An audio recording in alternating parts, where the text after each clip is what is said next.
Get on over here. Come on in here. Yes, sir. Come on. Yes. It is approximately 3 p.m. over here on the Eastern Coast. And welcome again, family and friends. Welcome to the House That Vanderbilt. We are here again. We are in episode 4. It's just a blessing. It's just a blessing, and we're going to keep on keeping on, y'all. And, man, good afternoon. Just simply good afternoon. Good afternoon, family. And listen, I hope y'all brought y'all appetites today because, baby, we got a belly full. We got a belly full.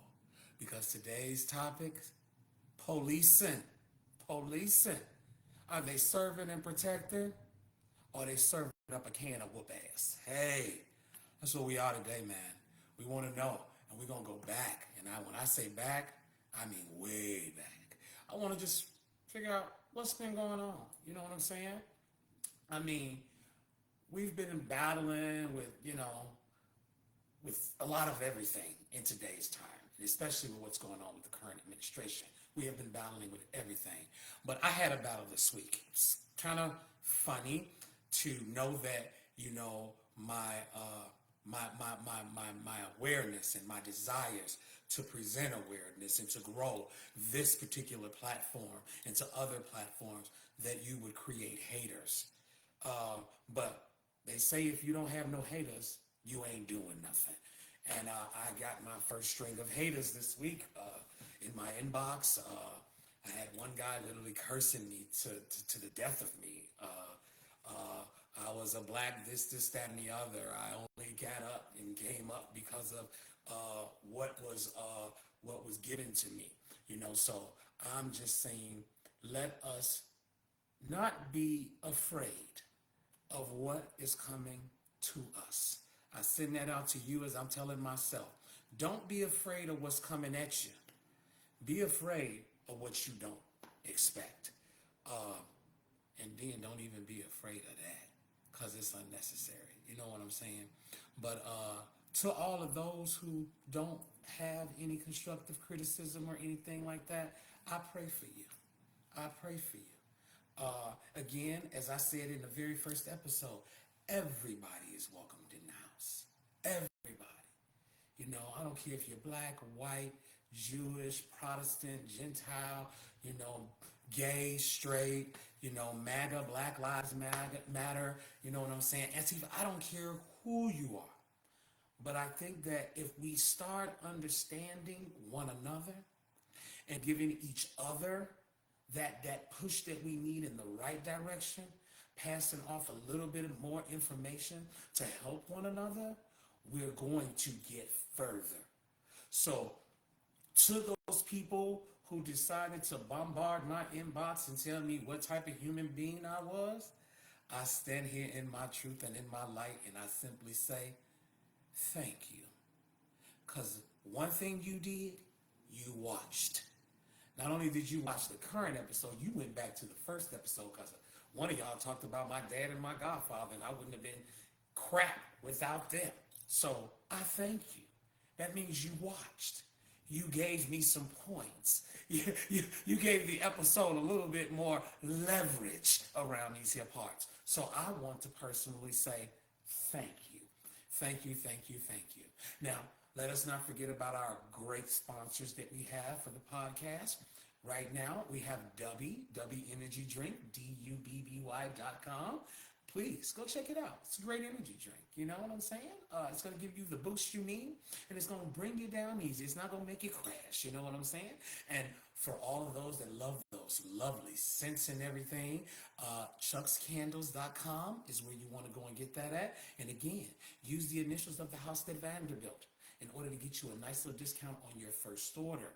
Now, I did receive an inbox last week from someone who said chuckscandles.com wasn't working. Well, they're ordering it, and I want y'all to know I checked his site, and him and I talked yesterday, and it is definitely up and working. So, if you're going to go and buy a couple of gifts for somebody and you want them quick, go on over there to chuckscandles.com. CHUCKSCANDLES.com. And he's going to take care of you. And don't forget, the House That Vander-Built sent you. You know what I'm saying? So, let's see. We're 1 week away from our great event. Our first event, y'all. Our very first event. I'm really excited about it. It's the House That Vander-Built Christmas Mixer. Man, we have got a great venue, an absolutely awesome venue. We are live at the Battery. So, come on out.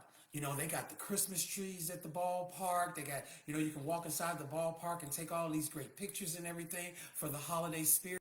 So come on out. Go take a bunch of pictures and then come on inside and party for a great cause. Because let us not forget, we're not just doing this to be doing it. That's not what the House of Vanderbilt is about. We don't do things just to do. We're not doing things for popularity. We're not doing this just so somebody can say, I know you. No, quite frankly, I don't want to be known. What I do want known is I want the House That Vanderbilt to be known because it's going to be the gateway. It's going to be the door. It's going to be those steps that young people are going to be needing and desiring as their life goes into kind of a spiral. We're going to be that house. We're going to catch them and lift them back up. Send them on back out there on the right step. And then they'll have a nice backing behind them. So, again, remember, we're not doing this just to be doing it. Our end goal is to definitely build those houses that Vanderbilt and get those teens from the ages of 16 to 18 in those houses and then get them out into the world through college, through education, through job placement, through simple mental stability. We want to make sure that we do our part. And family, as a house, we're going to do our part. We're definitely going to do our part. All right? So, now that we've had a little bit of an appetizer, I hope you got your bellies ready, baby. I hope you got your bellies ready. Because the big question is, what are the cops doing these days? Are they serving and protecting? Are they serving up a can of whoop ass? What are they doing?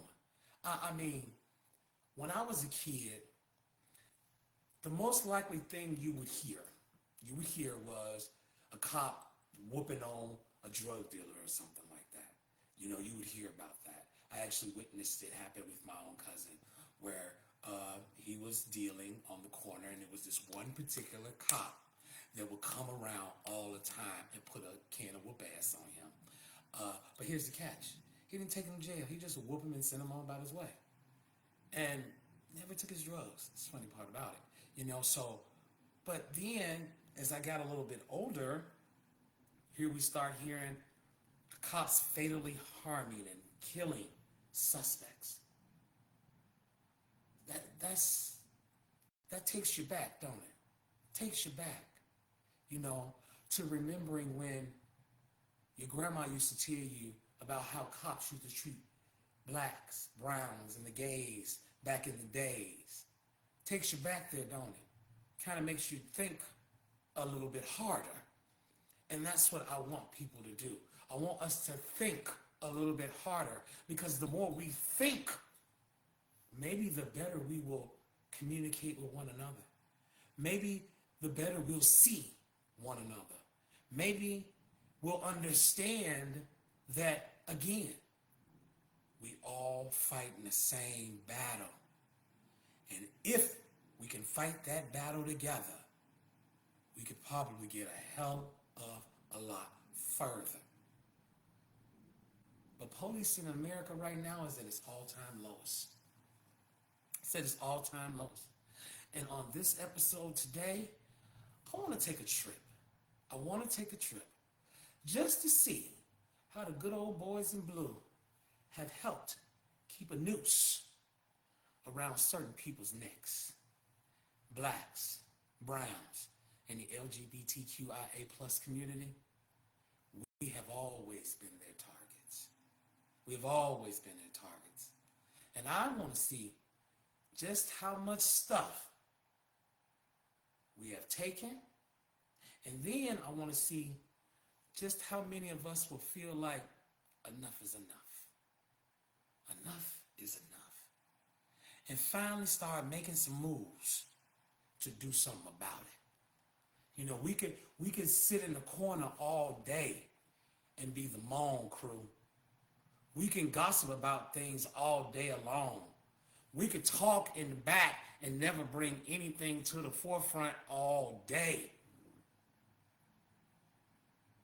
But where's that gonna get us? What is that gonna get us? I can tell you, it ain't gonna get us nowhere. It ain't gonna bring us nothing.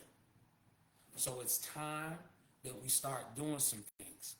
And let us not forget, before I get any further, the WTF are we doing wall. There is another picture behind that black piece of cloth. We've already talked about my homeboy Chris Brown. I hope y'all send him some love. I hope y'all show that brother that, hey, we forgive you. She's forgiving you. We've forgiven you. We're moving on. And let that brother live his life as a good dad. And that's what he's trying to do. And then, let us not forget about our good old, our one of the best judges that ever sat on the Supreme Court, if you ask me, Thurgood Marshall, man. He was truth. He was the truth. He was a man who believed in fighting for all and not for some. Now we have a man sitting in his seat that don't care about all and only cares about some. And most of that some is somebody who can give him a little bit extra in his pocket. Give him a trip here. Get that yacht. Buy your mama's house so she's not paying. You know, yeah, we know the deal. We know the deal. But good old Thurgood, he didn't present that to us. He led us somewhere different. So, who's gonna be back here today, I wonder? Well, the topic is policing. There goes a hint. The topic is policing. Are they serving and protecting, or are they serving up some whoop ass? I really want to know. You know, I had one bad run in with the cops in my whole entire 50 years on this earth. I had one bad run in. I'll never forget. I was staying in Memphis, Tennessee, and I was out one evening. And during that outing, at some point, my car got broken into. So I come out of the venue, I walk over to my car, and the glass is everywhere, and I'm literally like, whoa, what happened? Are you serious? Now, the venue I was at closed. Hello, love. Hey, my cousin. The venue I was at is closed. So right across the street, there's an IHOP. So I go over there. Now, this is a time when cell phones were just coming in, and mine was dead. So, and they weren't just coming in, but you get what I'm saying. This is a time when cell phones were becoming really, really popular, and mine was dead. So I go across the street to the IHOP. I go inside of the IHOP. The lady at the counter immediately sees me, and she can tell, like, you know, he's a little hysterical. So what's wrong? What's wrong? You good, baby? I said, somebody just broke in my car. You know, they took a bunch of stuff out of there. I said, I need to call the police. Mind you, I'm not paying attention like I normally do. And I tell my sons this all the time. Pay attention. Pay attention to your surroundings. Pay attention to what's going on. But at this moment, I wasn't paying attention. Oh, not late at all. I wasn't paying attention that much. So what happens next is absolutely crazy. The woman gives me the phone. As she gives me the phone, she begins to pat me on my back. As she's patting me on my back, all of a sudden, out the corner of my eye, I see the white shirt. So I'm like, oh. And the white shirt immediately says to me, what are you calling for? We're sitting right here. Now, if y'all don't know what the white shirt is, that is the guy who runs the police department. That's the head guy, one of the big guys. You know what I'm saying? So, here the white shirt stands in front of me now and asks me, what am I calling for? Here we are. Number one, I didn't know you were standing here. But number two, if you've been sitting your ass here this whole time and that car's sitting right there across the street in visibility, you probably seen or should have seen somebody breaking into it. I could be wrong, but that's where my thought pattern was at that moment. And so what I did was, being the Aquarius that I am and being educated like I am, I found the smartest, most arrogant way to say that to that white shirt. And when that white shirt heard what I said, he did not like it, I can tell you. But we were in public view. I mean, we got a restaurant full of people right now. I said something very smart and very arrogant, but I wasn't too disrespectful. So he says, come on out here and show me what you're talking about. So now his blue shirt gang gets up. Everybody walks out the door with me. You got the white shirt and about 4 of them. They walk out behind me. We cross the street. We get across the street, get to the car. Before I can even begin to point and say, hey, you see what they did to my window? One of his blue member gangs immediately grabs me and bam, on my trunk. And I mean, boom, I'm down on the trunk. You know what I'm saying? I'm like, what is going on? You know, what are y'all doing? What are y'all doing? And then another one of the blue shirt gang members starts checking me. And when I say this dude was checking me so hard, I thought he was finna rip my balls off. That's how bad this man was touching me on my body. He was just grasping me and and I'm like, what the heck, you know what I'm saying? Finally, white shirt, says, let him go. So then they let me go. White shirt looks at me and I look at white shirt now. I'm pissed. I'm not gonna lie, I'm pissed. Man looks me dead in my face and tells me, next time you're gonna learn how to speak to somebody when you see this shirt in public. Hence, that's why I called him White Shirt. Because he made me remember that white shirt is the HNIC. You know what I'm saying? And that them blue gang members do whatever to protect that white shirt. I hadn't done anything wrong. I just gave him a little bit of a flip mouth because he asked me what I consider to be a stupid question. But to manhandle me, to throw me on my trunk, to bend my arms behind my back, to search me so rough that I literally thought you were going to tear something off my body. All of this happened in a matter of 5-10 minutes. You know what I'm saying? And here's my thing. I so wish that this was a time of camera phones and all that, because I know that them people sitting in that IHOP, looking out of that window, are simply asking, what did he do? Why are they doing that to him? You know what I'm saying? But that was my run-in with the police. And I will tell you this. After that, I ain't let up off the cops. I got worse. I got real bad. If the cop come up to me, you better come up to me for a reason, because I wasn't letting off and you wasn't finna treat me in any kind of way anymore. None whatsoever. Yes, Poppy, it's absolutely crazy what they did. And following that, I had some good run-ins where I could really tell the police off. One of them was with the Memphis State Tigers. Now, I know y'all remember when the Memphis State Tigers went to the championship back in, 2006, maybe 6, 7, 8, somewhere in there.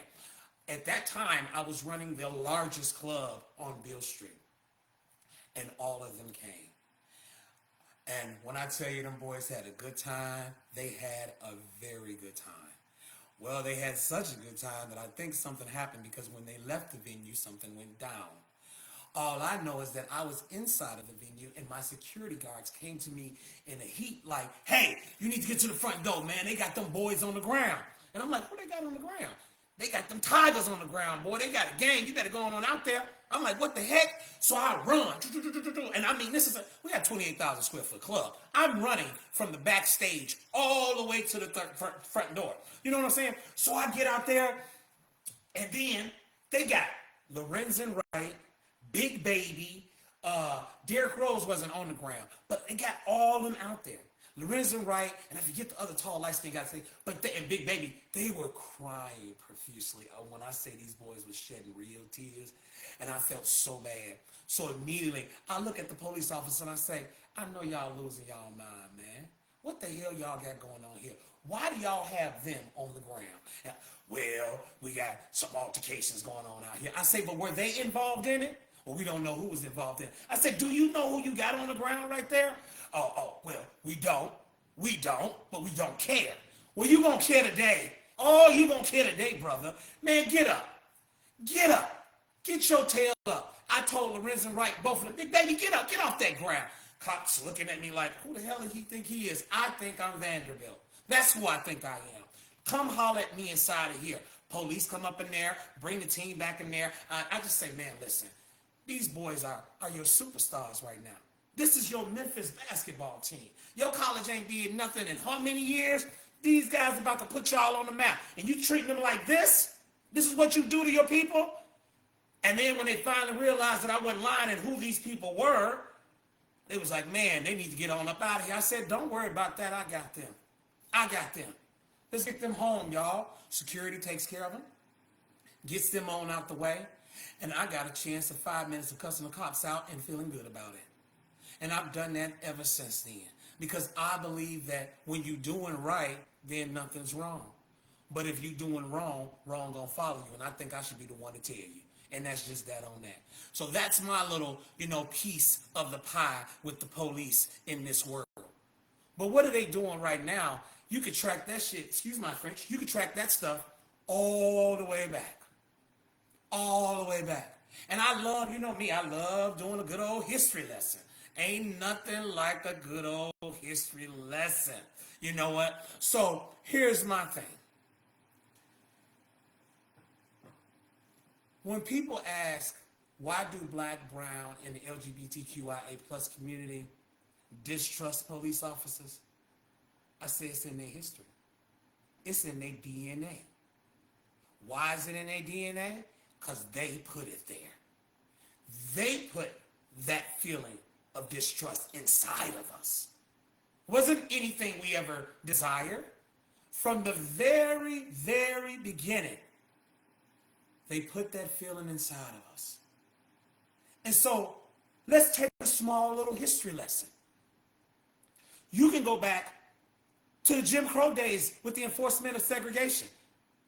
You could literally talk about how during the Jim Crow era, how the police were the primary enforcers. These were the number one people who were enforcing things on black people because white was always right. White was always right. And again, I always say this to my white family members, if you're out there and you're watching me and you see this clip, I am never downing you. I am never crapping on you. I'm crapping on the system that we are in.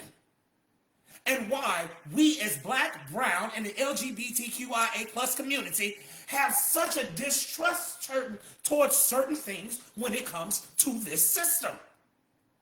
So we can go way back to Jim Crow days and just watch how it leads up to today. Because it don't change.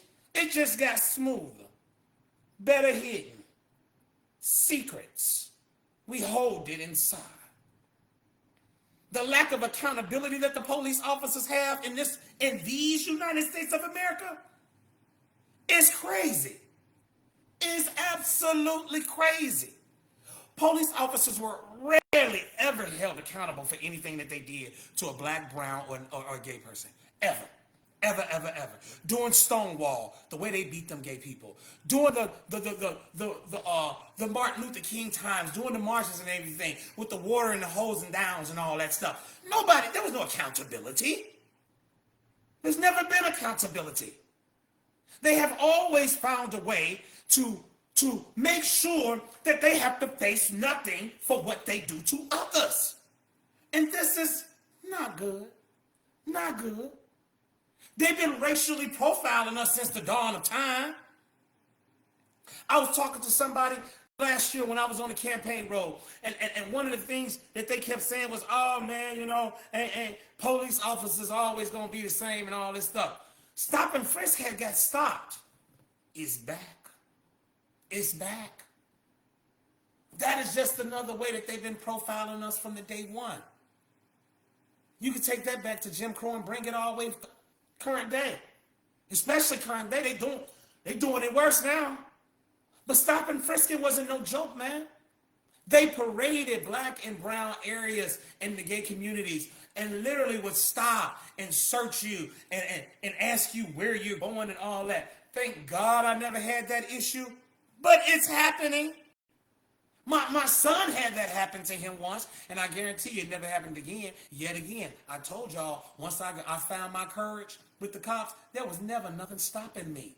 Never nothing stopping me. So don't come against mine because I know mine gonna be right. Some parents say, oh, my kid's always right. No, I wasn't one of them parents. My kids did do wrong. But when they came to doing bad things, illegal things, or anything like that, I didn't have that issue. I did not have that issue. So if a cop ever came up to one of mine and did anything or said anything, you best to believe I wouldn't stop it. I made my way down to the precinct, baby. We want to know. I want to see this very cop, and I want to know what's going on. And we're going to talk about this. So you know this one, you don't touch. You keep your eyes off him because he's all good. That's what I believe we as a unit need to start doing. Because of this racial profiling and this a lack of accountability, all these small little things that lead up to why we distrust him, we have power. We have power to fight these things, to make these things become real, because we need them to be real. We need cops to be held accountable when they kill somebody. We need this, you know. And just to give you just a little bit more on the specific things that cops have done, you know what I'm saying, that truly make us believe they are not for us. Let's run them down. Let's run them down. 1916 race riots. Them race riots was hellified, man. And cops were fighting on a particular side. Here it was, black folks, brown folks, gay folks. Everybody just wanted to live. We just want to be free. We just want to be happy. We want to live a good life. We want to get a good job. But we couldn't do that during those times. Because if you weren't white, you weren't right. So now you get a bunch of riots going on. And who the cops side with? One side and one side only. The right side, because it's the white side. And that wasn't right. Talk about putting in a feeling of distrust for a whole organization, from a community of people. That's what that did. And you know, you had the 1960 race riots, Harlem race riots in 35, Newark race riots in 67, Detroit race riots in 67. These were all riots because black folks and brown folks and gay folks was just tired. Just tired. We tired of being pushed around. We tired of being told what we can and cannot do. When we got to pay taxes and we got to do all this other stuff that every other human being on this planet has to do, but we're getting a short end of the stick every single time. We tired. We was tired. So they got to whooping tails, is what they did. They got to whooping tails. You know, and then, not only did they get the whooping tails, hell, President Johnson himself found that the police were a symbol of white power. You hear that? A president. President Lyndon Johnson himself said that the police force was a symbol of white power, white racism, and white repression. This came from a president's mouth, y'all. And if y'all don't think that that's still standing clear in truth today, you's a damn fool. I don't care how many black cops you get on the force until they start fighting for the rights of all and accountability and all this BS that they doing that they know is against what really should be happening in our communities and on these United States of America's grounds. Until they start fighting it, they just part of the blue mirage. That's all it is, a blue mirage. Are they serving and protecting, or are they serving up a can of whoop ass? Social media, I can find more fights than I can find social media. I thought social media was to share things that were informative and to keep you connected to family members that you haven't seen in years and all that stuff. Now all I see is a bunch of fights. And the first one we ever had that was not only startling and horrible and horrifying and scary and hurtful, it was a black man getting whooped by, was it 5 or 6 cops? Billy clubs and all. They whooped that man so bad. But here's the catch. They never faced any accountability for that. Yeah, they went to court. They were seen on the news, all across the news. They was everywhere. But they were acquitted the very next year for a crime that you visibly seen. This is the type of stuff, y'all, because they bringing it back. They're bringing it back. Oh, police need to be accountable and all that stuff. Backsies.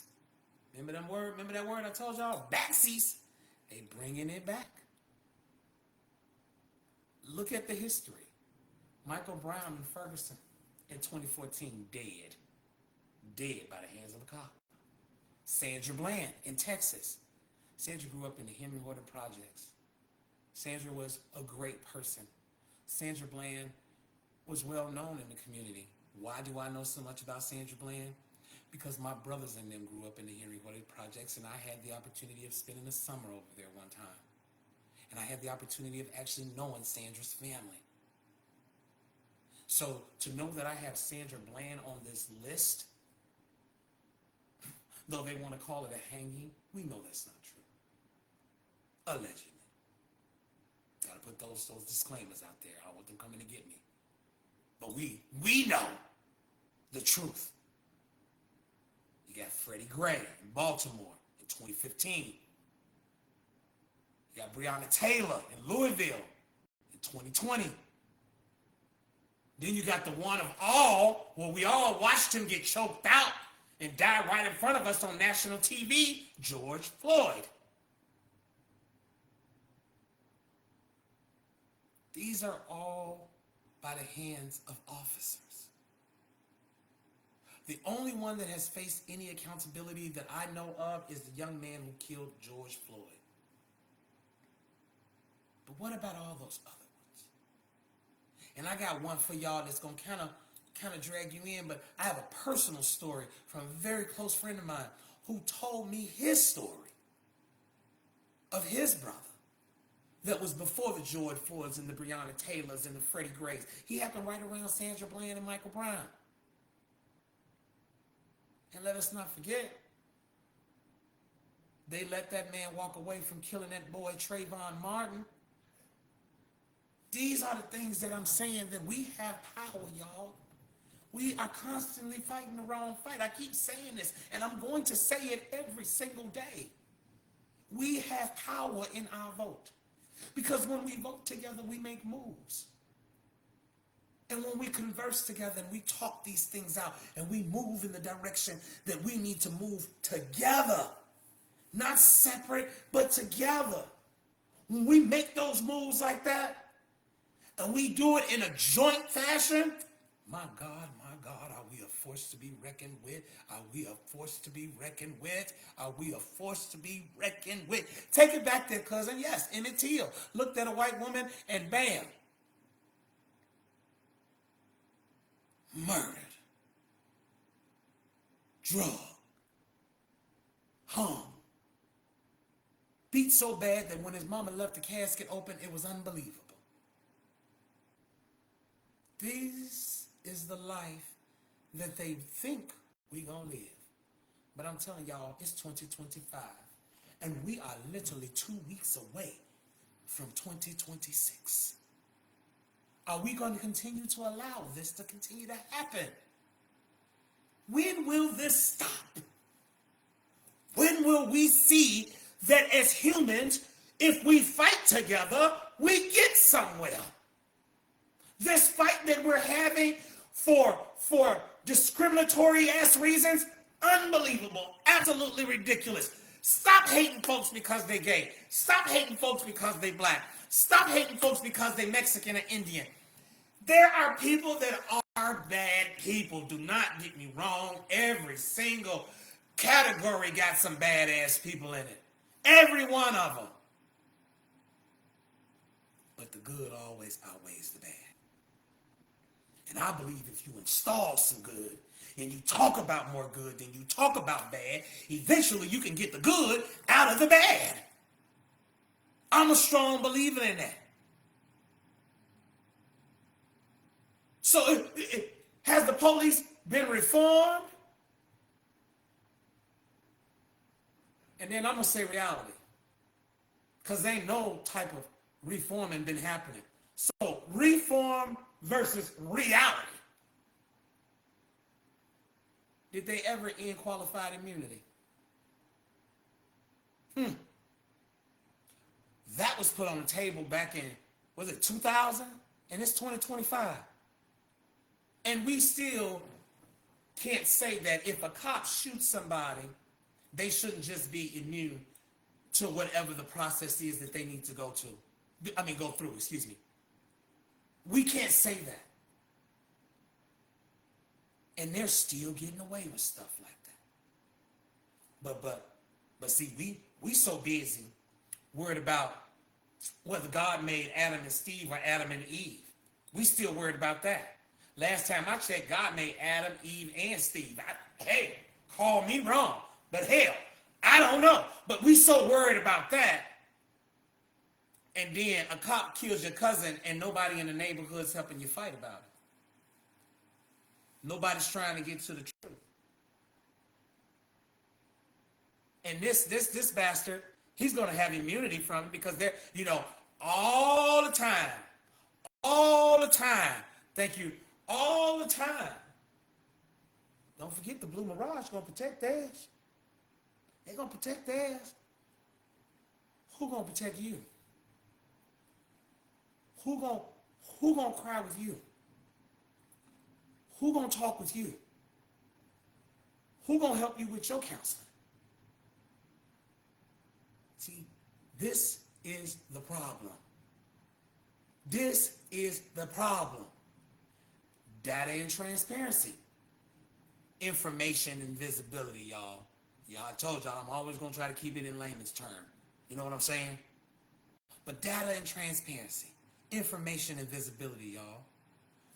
All these cops that's on the force that's been doing bad things and, using excessive force, beating people down, doing crooked stuff, going and hunting people down that they shouldn't be hunting down, being off duty and still acting like you on duty and doing bad things and getting covered up by the Blue Mirage. There was a petition for that. There was a petition for that. We wanted the data. We think that it should be public knowledge that if a cop is out there using excessive force on a normal basis, the public should know about this. We need to know who's serving and protecting in our neighborhoods. We can do that as a people. We can force them to put that information out there. But if we too busy fighting one another, trying to figure out if God made Adam and Eve and Adam and Steve, we just look stupid. And they're going to keep on whooping our ass every chance they get and getting away with it. They're going to keep on whooping us every chance they get and getting away with it. And again, I say this so often. Thank you, Jesus. I'm 50 years old, so a lot of these issues I have surpassed. I'm gone past them. I probably will never see any of this stuff. But my son, 32. I have nephews and stuff that are young. My niece just had a baby. This stuff is real, y'all. They gotta live too. There's a future out there. There's a future. And with that future,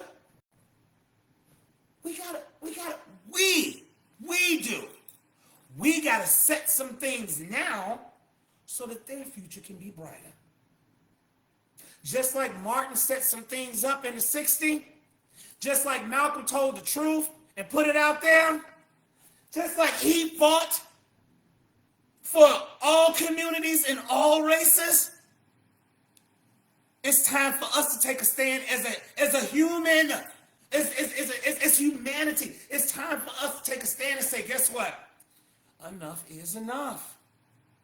Enough is enough. We should have national data sharing. Enough is enough. We want to make sure that our police officers are just as good as we say they are.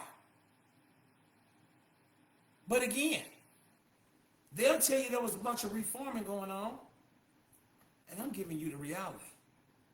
The reality is that's bullshit. That's not true. The reform that we would like to go on, it's not happening. And the only reason it's not happening is because they know as long as we can keep them fighting in the streets and not paying attention to what we're doing back here, we can keep on doing it. And that's my thing. We're not going to continue to just let them keep it and keeping on doing this shit to us. Excuse my French, y'all. I do apologize. Every now and then I get a little slip tongue because I get irritated and upset to watch how many times these people have constantly pulled the wool over our eyes and gave us crap sandwiches and told us that it was a fabulous T-bone steak on bread. This is where we are. And as long as we keep on doing this, as long as we're not gonna have nothing, but they're gonna have it all. Ask yourself, has any meaningful change happened? Ha! Come on. Thank you, cuz. Thank you, Gerard. Come on. Has any meaningful change happened? The answer to that? Hell no. Oprah Winfrey said it best. Hell no. Ain't no meaningful change happened. The way the current administration is handling policing, we're taking a huge step backwards right now. We got ICE running around the cities with masks in unmarked cars and no badges, rounding people up, sending them who knows where, and some of them they whooping on. Can I remind you of something I just talked about? See what I'm saying? Doing those, and I'm talking all the way back in the 1700s, before anything, when slavery was still going on, and the first freaking police officer, first police force was ever made, and it was made to keep the black population under control. And now here we are. Damn near 300 years later, and we got cops running in the street with masks on, no badges, unmarked cars, loading folks up and whooping them. And y'all think this is okay? Y'all think this is fine? Yes, we have an immigration problem, but it ain't that bad to what we doing this. This is ridiculous. And then, look at how many people they mistakenly picked up. They picked up a war veteran back here, an Asian war veteran who had some PTSD problems and was smoking a little bit too much weed. They sent that man to Korea. And he fought in the war, got shot, and got a Purple Heart. And that man in Korea right now. It's not right, y'all. It's not right. I say this time and time again. They try something on one particular group of people only to use it on the main people they really trying to aim at. So, the top cop and her gang, because that's what they are, Kristi Noem and her gang of ICE in their masks, no badges, and unmarked cars, are just showing the world that our current policing methods are not only barbaric, just they downright illegal. And this right now is what I hope we're not bragging about this crap. I hope we're not happy about what we're seeing right now. Because what they're doing to that population, our brown brothers and sisters and family, it's just a setup to do to another population. Look what they finna try to do to the Somalians in Minnesota. Because you hate the Minnesota governor, now you're gonna come for a whole group of people there. This is crazy. We got to do something about this, y'all. We got to do something about this. Now, here's a quick story. And it hurt my heart. A brother goes to the grocery store. He's in the grocery store. He's doing his shopping and everything. Brother handsome, tall guy, got his 360s in his head, gleaming, shining bright. Bam. He walking around the store. White woman bumps him with the cart once. He turns around and says, excuse me, goes on. White woman bumps her with the cart again. Boom. He turns around and says, B, what the hell is your problem?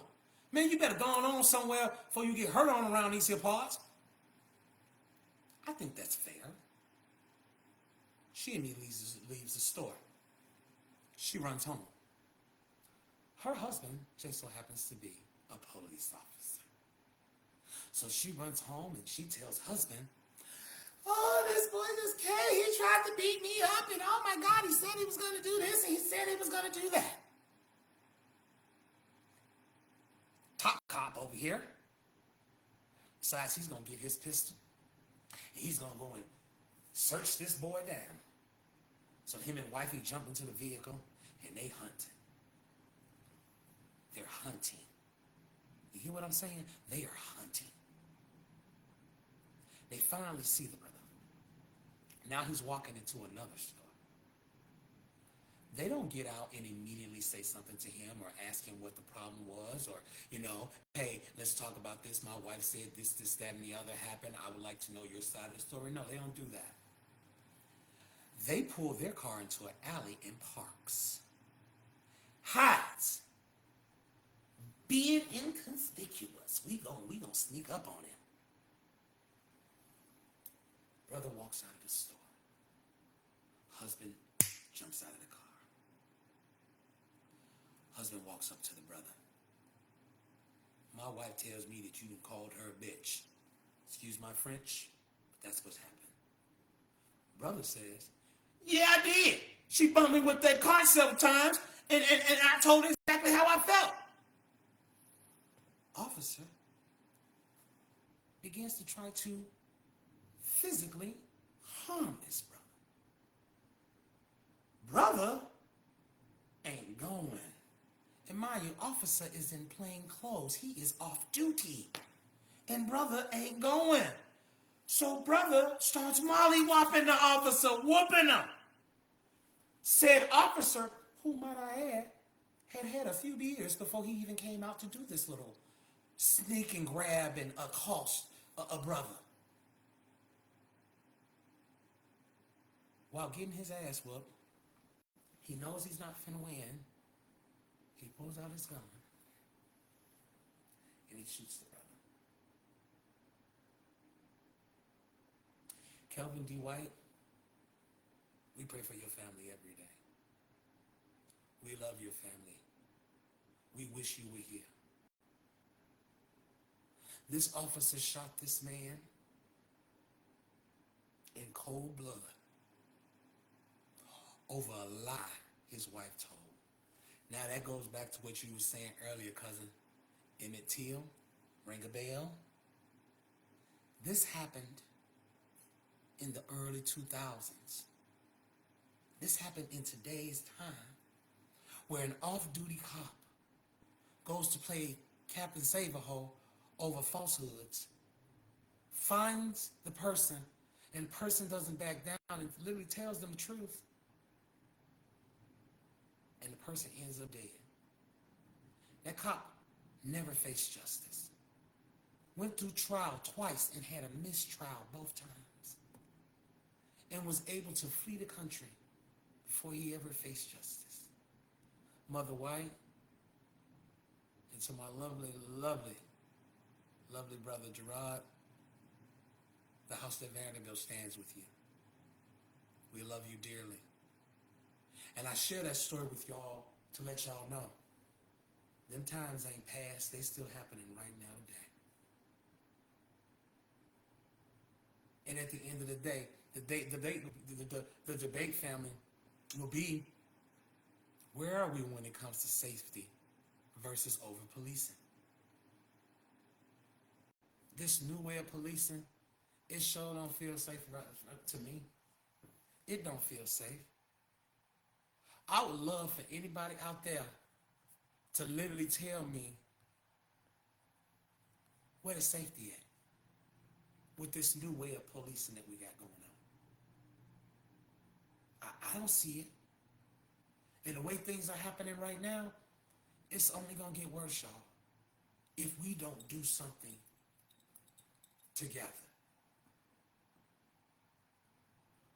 What does true accountability look like?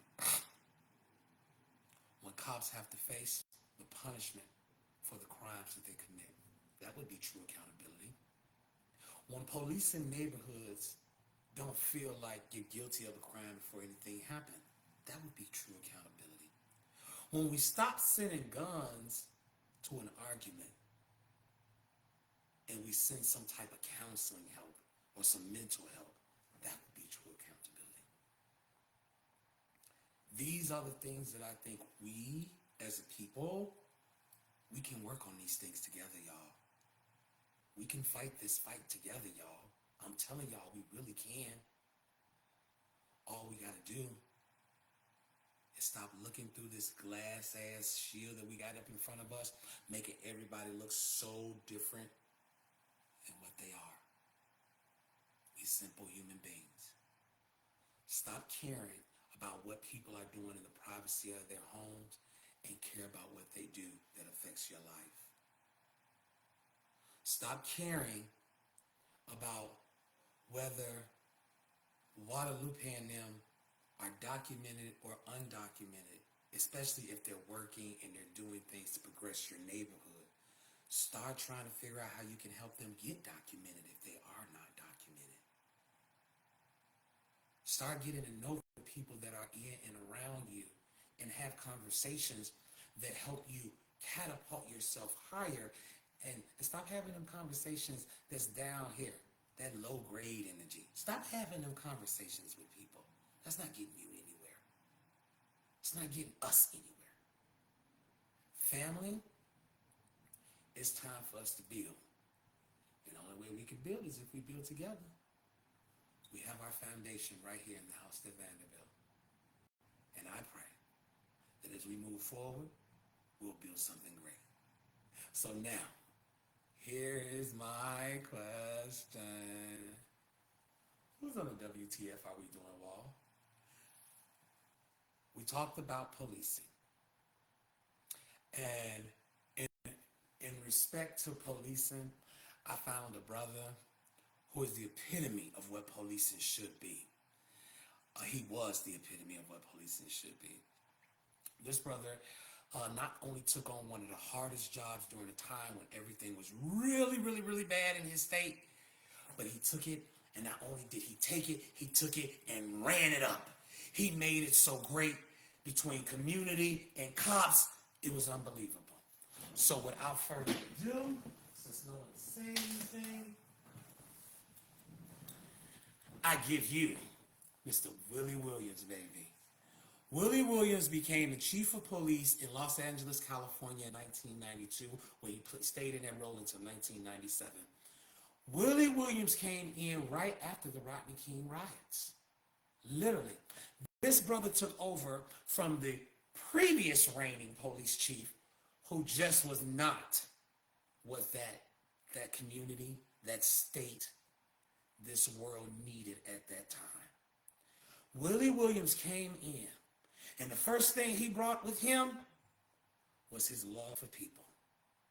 He brought his love and his respect for every person, not color, sexuality, or anything like that. He just brought his love for people. And what he told his force was that without community, we don't exist. So Willie began to make sure that everybody that worked in his department not only patrolled their communities, but they patrolled them with a sense of love and support. Because see, when you out there trying to serve and protect, if you lead with love and support, you're going to get way more further. People will talk to you. The victims will tell you what happened. The folks that's doing the crimes sometimes will open up to you as well. But you got to lead by example and come in the right way. And Willie did just that. So, this week on the WTF Are We Doing wall, I asked, where the hell are the Willies at in today's police force? Where are the Willies? Where are they? We need them back. because it's people like him that can help us grow our communities in the right way. Because what we got going on right now, it ain't right, y'all. It ain't right. Now that was the meat and potatoes of this week's house dinner talk, man. I felt good, man. Man, let me tell y'all something. Blessings be to y'all, man. I'm looking at these numbers growing. Last week I had 2. I think the week before that I may have had 5. But now 33 viewers. Come on, God. That's called growth in the right direction. In the right direction. So I mean, please, y'all, please keep growing with me. Please keep growing with me. And let us not forget, we've got a great event happening this coming Saturday on the 20th. I've got one of the hottest venues in Atlanta. I've got Live at the Battery at the baseball field in Cobb County, baby. For this to be my first event, and I'm not a promoter, y'all. I've never been a promoter. I've been a manager of huge venues and stuff, but I am not a promoter. Please do not classify me as a promoter. What this event about? Yes, it's coming. Thank you, cuz, and thank you, Gerard. Thank y'all so much. What this is about I want people to come in the room and just have a great time. I've got special drink prices for my crew. I've got special food prices for my crew. And if you go to Eventbrite, the House That Vander-Built's Christmas Mixer, if you go there, get you a ticket. And you'll be surprised how much they cost. Hint, hint. So go get you a ticket. Come out and have a great time with us. We'll be there from 7 to 10. I won't be there much longer after because my artist is coming in town and I have an event with them as well. But we are going to party like never before. So let's get there at 7 o'clock or get there beforehand, take you some great pictures and stuff outside because the tree over there is beautiful. The baseball field is open for you to go inside and take pictures in there and everything. So it's really a beautiful place to make some memories. Come on out, make some memories. And then after making some memories, come and bless us with your presence and show the world, show the house that we are family and we always gonna be family. Next week, we're talking about the economics of inequality. How much it costs you to be black? How much it costs you to be brown? How much it costs you to be LGBTQIA+? And what are you getting in return? That's our conversation next week. Man, thank y'all. Thank y'all. Thank y'all. Thank y'all. I feel blessed. I feel honored. And I am grateful. And until next week, I want to say this. I'm your mother. I'm your brother. I'm your sister. I'm your friend. I'm your father. If you need one, I'll be here till the end. May y'all have a beautiful, beautiful, blessed week. Don't let nothing worry you. Don't let nothing take control of your soul. You take control of life, grab it by the horns, and keep on riding out, baby. And always remember, it's hard, but it's fair. It's hard, but it's fair. And we, as a people, are going to make things even fairer. Y'all have a beautiful, beautiful week. And for that, dinner was good. I'll see y'all next week with the economics of inequality. How much is costing you to be who you are? Peace.